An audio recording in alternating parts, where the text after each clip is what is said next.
You just have too much. You're eating too much, you're buying too much, you have too much in your home. All of these areas will become obese. You're consuming too much, like you're putting in too much without producing or creating to let that go. You know, when you're working or you're creating, it's pulling potential from you. But if you're just constantly thinking, well, I need more and I need more, I need to eat more. You know, the biggest problem with me when I had a hard time losing weight wasn't that I was lazy and I wasn't active. I was eating too much. My portions were huge and I had no idea. I had no idea about like portion control or how much protein I should have. I got very little protein. I was eating too many carbs and too much fat and a lot of sugar. My skin was dull and dry. I had inflammation everywhere. My hormones were way off. Like spots of my body were getting sore. Just uncomfortable, easy. It was like, it just didn't feel good. Tons of skin problems, and I just didn't look good. I didn't feel good. I was aging rapidly, and most of it was because of my diet. It was just too much. So the biggest thing, your body, once you realize like your body doesn't need so much food, you don't need all that food, and you start really looking at the calories and the sugar content in the giant Starbucks coffees that you're buying and lattes and this and a coffee and a muffin. I mean, there's your calories for the whole day just in those two things. So your body's going to respond. It's like it's causing inflammation everywhere in the body. Same thing with the home. Your home is becoming obese if you have too much stuff. The biggest problem with decorating and people having a hard time like really feeling good in their home, most of the time it's not the home itself, it's not the space, it's not the shell, it's not the building, it's the stuff inside. You just have too much. There's too many options. So when you're trying to use too many options, it's overwhelming because you're like, oh, I want to use all this stuff, I love all of it, I want to use it up. Then it just becomes a cluttered mess. You walk into a room, your eyes don't know where to go, everything's competing with each other, it feels dirty or dingy or dark or suffocated or just cluttered. Your subconscious will look at this and say, this is a mess. So even though you might be like, oh yeah, it looks nice, the subconscious you is actually saying, no, this is a giant mess and I can't stand it, and it's causing me to want more Starbucks coffee. It's causing me to want to just unplug. And then you unplug and you're like, I'm just going to relax. I'm just going to watch something. You're overly stimulating yourself without even realizing it, which causes the cycle of, oh, I need to eat something sweet to calm my nerves, or I need to watch a show to like check out or whatever. It's just this cycle that it's too much. The biggest problem is you're just consuming too much food. You're watching too much TV. Your brain can't shut off, so you can't sleep. You're buying too much. You're using credit cards too much. You have too many vases, too many pillows, too many options. I would suggest simplifying it. Cut what you have in half. If you can't do that, cut it down to 75% first and then go down to half. You're going to feel so much better. It's going to feel better. You're going to feel lighter. You're going to have time to do things. You're creating some mental space as you're cleaning up your physical space, because it goes hand in hand. When your mind is cluttered, your space is cluttered. When your space is cluttered, your mind is cluttered. Simple living doesn't have to be, moving out into the country and having a farm. A lot of people think like simple living is like going off the grid and doing everything yourself. Actually, that's not really simple at all, because you're the one who's got to do all of the work for farming, or if you're on acreage, that all has to be kept up. You have to do all that, and people get exhausted. Like they wear themselves out. You know how hard that is on your back and on your body? So it's not really simple. You can have simple living in a modern way, and you can have simple living anywhere you live, whether it's the suburbs, the city, the country, an apartment, a condo, a big house, a small house. You can simplify your life right where you're at. And simplifying doesn't mean coming down like a bunch of notches and being like, well, I'm going to just get rid of all of my car or whatever, and I'm going to walk everywhere. It's not necessarily like pulling back to a lower you or a lower lifestyle. It's keeping yourself elevated and saying, no, I'm going to keep my standards high, Your standards is really what's dictating everything, because if like my standards are high, I won't go to Big Lots anymore. And maybe 20 years ago I did. I don't have anything against that, but my standards, it's not like I'm not on the same frequency as that anymore. So because I've raised my standards on where I'm willing to shop and what I'm willing to spend my money on and spend my time doing, I am now on a frequency that I'm going to attract where my standards are. It's that reciprocating image of what I want. I personally don't want to have a house full of antiques and spend my time hanging up wallpaper and doing things like that. Again, nothing against that. I'm just not that person. I'm not the DIY. I think it's very time consuming, and I would rather pay somebody to get the job done right instead of me trying to figure out how to do it. I've been so frustrated just putting together one piece of furniture that literally has made me want to cry before. I'm like, this is so frustrating to get this put together.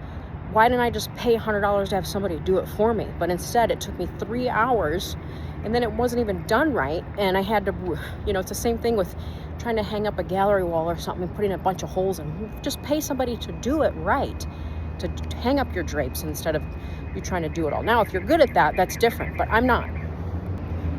I have an eye for design, but I'm not a contractor. So why would I want to spend my time doing something that I'm not really good at? For example, I'm not really a great cook. So my husband's the cook in the family. And for a while, I felt really like shamed because I thought, well, I'm a wife. I should know how to cook. I should know how to prepare things. Why am I not doing this? And then I would try to do these recipes, and I go, I'll get a bread maker. I'm going to get a crock pot. I'm going to make these stuffed peppers and all of these things. And it just, not only did it take so much time to do, it didn't even taste good. Everything turned into like mush. And the kids were like, oh no, mom's cooking again.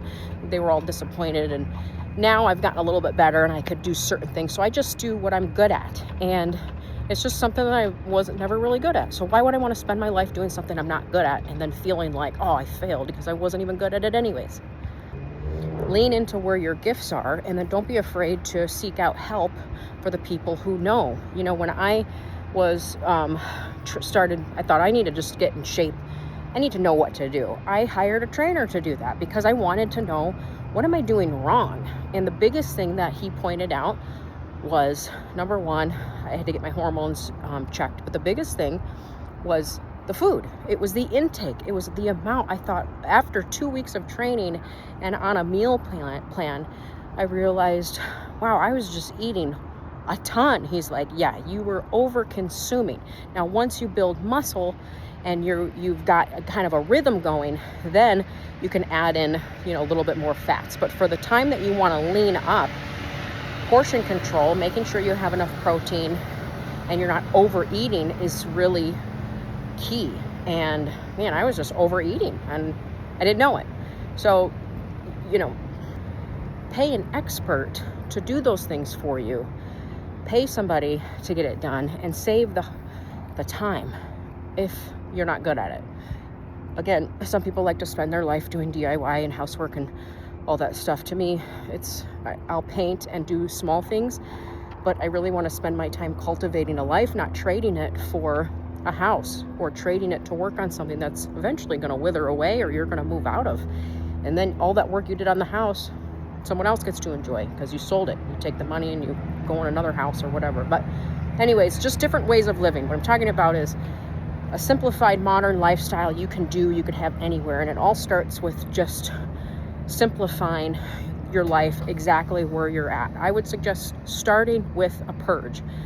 Go through things multiple times. The space that you're going to free up is going to help you feel better, and it's going to help you gain momentum. That's the first place to start.